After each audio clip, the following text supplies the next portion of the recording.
Hi guys, my name's Charis Williams, aka the Salvage Sister, or the real Salvage Sister on Instagram since I got hacked.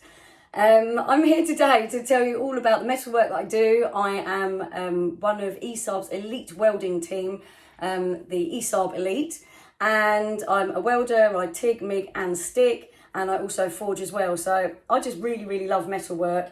It's something that I wanted to do for a long time. I actually started off as an upcycler and a professional artist, painting murals for theme parks and pet portraits and all sorts of things like that. And I worked in a reclamation yard at the time, which had a lot of, salvaged items coming in and stuff. And I had this epiphany one day. I was like, oh my God, I have to merge my art with my upcycling. And as I started creating more pieces of furniture and homewares, and I was getting commissions to make, trophies out of salvage pieces and things, I started using more nuts and bolts and rivets, and it got to a stage where I was like, I need to weld. If I could just make a bracket for this bar, or if I could just create that little fixing for myself, or if I could make this frame out of wood, out of metal rather than wood, it would be so much quicker. So it really got to, I had to be able to weld. And I went and learnt welding actually as part of a creative metalwork education, and I learnt how to forge there as well, and some jewellery processes, so smaller scale stuff. So it really opened my eyes to like how many different processes there are, and casting and repousse, and there's obviously too many things to mention, and I'll probably start saying things wrong if I try. But let me just show you a few of the things I make, and I'll tell you about the process I use. So my name is the Salvage Sister, and I have a focus on salvaged items. I really love rivets and bolts and chains and cogs and just the details in older things, and even more modern items like, your motorbike brake discs, sprockets. I turn these into shelf brackets. I've used them in sculptures.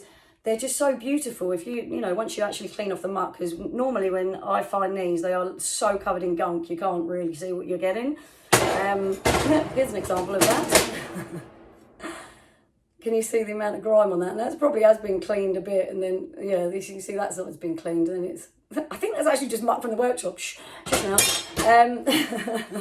So using pieces like this in my work, I get to reuse items which are no longer of use, in their original form, because they've been taken off a bike, because they're no longer safe, they've had their time. And if I reuse them in beautiful homewares, it might stop a person going and buying something flat pack from one of those mass-producing stores that are killing our planet, or and also it gives you something beautiful that's going to last a lifetime. Isn't something that's just going to fall apart on you. I really believe in making sturdy, solid, beautiful things. Make your house unique and a reflection of yourself. Everything that I make, obviously, I want for myself. So I've got loads of shelf brackets with sprockets on them, and loads of strange things in my house that I've created out of bits of scrap. I've got a fish tank made out of an old iMac, but anyway, that's another story as well. So I would cut these into quarters, right? And then I take a piece of steel. So sometimes you use stainless or mild or even bright steel, depending on the look I want. You can tell this one I've let rust a bit. You see, and then it's got mill scale. So this was mild steel, which has like a scale on it, because it's rolled out hot and it forms a scale on the top. And you can actually use that in your work to create patinas, and rust also. So sometimes I let things rust, and then I clean off the rust and make it nice and shiny and stuff before I metalwork with it. Remember, if you're going to TIG weld, this is one of the major things that you've got to remember when you're working with salvage and you're welding, is that welding it does not like contaminants, particularly TIG welding. Would just spit all over this. It would be like, nope, not having it. So you've got to really prepare your surfaces, and that's something you have to be really careful with. No grease, no paint, no grime, no dust. Make sure you haven't wiped some sort of food on it, maybe. Around here I'm always having a nibble. You have to be really careful that your surface is nicely prepared. And I also use isopropyl alcohol as well, to clean everything that I've ground already. Just be really careful. I won't go on about it too much. Did you see the dust that came off my hands? Make sure your hands are clean, because you can also transfer muck onto everything that you're going to weld that way. Oh, I do bicycles, so same kind of idea, quarter of this. Obviously, when you cut this apart, it all falls to bits, which is good fun. So quarter of that, and then you can imagine a bracket like this, quarter of that, and then the spokes out to an actual piece of the bike rim cut and welded on there as well. So the thing you have to be careful about as well when you're collecting salvages, you need to know what metal you're collecting. If you're going to weld it, you know, some metals you can't weld together, or you're going to need to choose the correct rod as well. So when I first started learning about welding, and I can't explain, and I probably can't say this word either, but metallurgy, learn metallurgy before you even go near a welder. It will really help. But of course, these days, this was before Rebels came out, and you know, some of the e-style machines where you just open the lid and you're welding steel or whatever, and you just look across and it tells you everything that you need, which I really, really love as well. It makes it so simple and so much easier for beginners to get into welding, because it is like the first day in welding class, all the things, the things that you said, and the numbers and the heat affected zone and everything else that came out of that man's mouth. It was a lot. It was a lot. I videoed it. I did, which was probably really off-putting for him, but I videoed it and I watched it back like 15 times. So if a machine can help you in your voyage to start welding, then go for it. I would. The new Rebel ACDC, it TIG welds and MIG welds and stick welds, and it also does aluminium and everything as well, because it's high frequency. So totally awesome. I've gone off on one. So this is something I made at college as well. This is my artwork against world hunger. So it's all pretty and beautiful that side. It's been bashed about in the house a bit, to be honest. I'm living with 2 kids, but that is the shiny, beautiful side. And then what you don't realise, but as you come closer, there's a third missing, and the inside is all ugly. There's just an empty cavernous space where the food should be, and that's because a third of the world goes hungry every night. There's again a video about this on YouTube, but you can find me on most platforms. If you search my name, Charis Williams, or Salvage Sister, or The Real Salvage Sister, you better find me and my videos, because I do love to show people how to do things as well. So you can see this whole thing made, and there's another video about the concept, so I won't go on about it too much right now. But that was made from a flat sheet of mild steel, and I cut it with a plasma cutter, like my Cutmaster 40 over there, which is like one of my favourite things ever, one of them. And then it had to be obviously welded, the 2 sides. So I made it in 2 halves, cut out each side, formed each side over an anvil with a forge, and then I had to weld the 2 pieces back together. The core went in afterward. Yeah, there was a hole in the top and a hole in the bottom, and the core went in afterwards. And that was after I'd cut this out with a plasma cutter as well, which was well scary. After I'd spent so much time making this and then plasma cutting it out. Oh God, terrifying. But we did it, and I mean, how epic is that? That was like the first proper thing that I made out of metal. And when I first started learning, I had no idea that I'd be able to create something like that.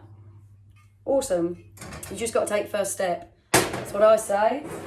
So since I made that cabinet, that was my first like fully metal piece of furniture, and that is made out of, I'm really sorry, there's going to be a lot of noise. That is made out of shelving like this, old grotty shelving. As you can tell, I don't clean things much. And so that I've just cut down the panels with my Cutmaster to the correct size. I made the framework, for the doors. Obviously, that's made out of mild steel, and then all TIG welded together and ground out the welds. And then all the framework was made, and I've just made it so that the top panel and the bottom panel, you literally just slot in these. It's made to slot them in. And then of course I didn't want it quite as tall as a full panel, so I've cut them. They're all riveted in place as well, so I can take them out if I need to and change it into something else. That's my gas trolley. I'm standing in front of it. Gary, my gas trolley. I made him again out of bits of the shelving. He's made out of the uprights, you can see these bits. And he's got rebar on there and pull balls rather. I I try to, as much as possible, use pieces of salvage as well, because it saves money. To be quite frank with you, things are expensive. And this is kind of how it all started out, because when I started making things, I didn't have any money. I was bringing up two small children on my own, and you've just got to make your own furniture. You've got to start somewhere. So I started using pallets and things like that and making my own lamps, and it just literally, now I'm a welder. This is how it creeps up on you.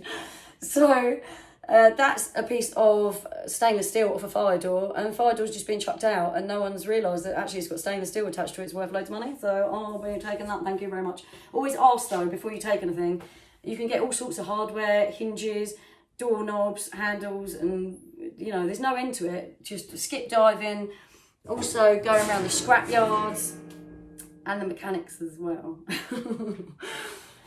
This is just a couple of bits, like got this yesterday. This is a side panel of a dryer, which had obviously blown up. So I've got the drum and some other bits as well, but I would be able to cut them with my plasma cutter, or I could even make a piece of furniture and they could be the sliding doors, or, you know, maybe I'll even keep that. Who knows? The world's my oyster, really, isn't it? What else shall I tell you? So, done Gary, haven't we? Oh, and I made the other furniture, which you can't really see. Basically, I made most of the stuff in here. Also, with the forging, I've let this get a bit rusty, but that's a leaf made out of a sheet of steel, and this steel's thinner. It's 1 millimetre, I think, if I remember correctly. So I use Gary, and I heat up. After I plasma cut the shape out, I use Gary, and you can see this on my Instagram as well, and I heat up each panel, and then I hammer it over lead into the shape. And lead's good to use, actually, because it forms into a shape, and then it just kind of holds it, and it's soft enough that you can whack, you know, thin steel into it and create the shapes that you want. So that's like rainforest leaf on roids, and that's part of a bigger project, actually. I've got loads of little leaves here, but you have to head over to my Instagram or my YouTube if you want to see how that turns out. I collect, yeah, literally all sorts of things. I've got 2 car seats over there that I'm going to make into seats. I've just been making myself a new kitchen, so a new butler sink unit, and ripped the whole kitchen out and made new sideboards. So I'm always making all sorts of different things, and what I really love to do is learn new things and make, you know, even more interesting things. I want people to see my work and go, oh my God, is that actually one of those? How has she done that? Oh my God, I want to do that. And then they're going to go out and they're going to save something from landfill and make it into something really cool. And then we won't have so much stuff kicking about everywhere. It won't be polluting all our seas and everything so much. And the world will be a happier place, I think. Well, I'll certainly be happier, and you'll be happier because you'll be making stuff. I don't know about everyone else. This is a bowl I made. Again, plasma cutter, cut it out. Now, you'll notice this has got a copper leaf on it. They've both got copper leaves actually on the top, and you can braze them on with a TIG welder. Did you know that? You can braze steel and copper together. So that's what I did there. But all these things you learn as you go along. You know, you've got, I would say, tips for beginner welders is learn as much as you can from other welders. Look at, you know, listen to the problems that they say they have. Do you know what I mean? Like, if they're telling you about the heat affected zone, listen about that. Metal can distort really easily when you're heating it up, and so having a variety of clamps and really thinking out your project properly, making jigs and things like that can really help you to succeed. Having a flat level surface and ideally a bit of space to move about as well, which is a problem I had in my old workshop where well, it was made out of wood for a start, so when I started metalworking, I couldn't really do that in there anymore, and that I actually built with my own 2 hands, and that's on my YouTube as well. But this is my brand new workshop, and I've literally just set it up to, you know, to create commissions, to work on my you know, my things that I recreate, my brackets and things like that, and make awesome content for you guys and put it on YouTube and Instagram. So if you have enjoyed today, please come and find me. You can help me with my rebuilding my page, as I mentioned, I got hacked at the beginning of lockdown 1.0. That was really great. But I'm like so totally over it now, and I'm ready to start in my new workshop. It didn't even have a roof when lockdown started and I got hacked, so it was, it's quite a sad time. But we're here now, so this is me, the real Salvage Sister, and I want to thank ESAB, you absolute diamonds, for, well, letting me into your family and accepting me.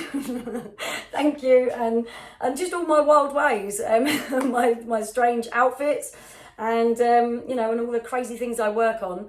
I really love all your machines, and I love being part of the gang. And guys, don't forget to check out the rest of the elite, because they are all absolutely awesome too, and I'm sure they're going to be coming along soon to tell you about themselves as well. So love you all. Mwah. I shall see you soon. God damn, my hands off. I'm going to go and have a wash and a cup of tea.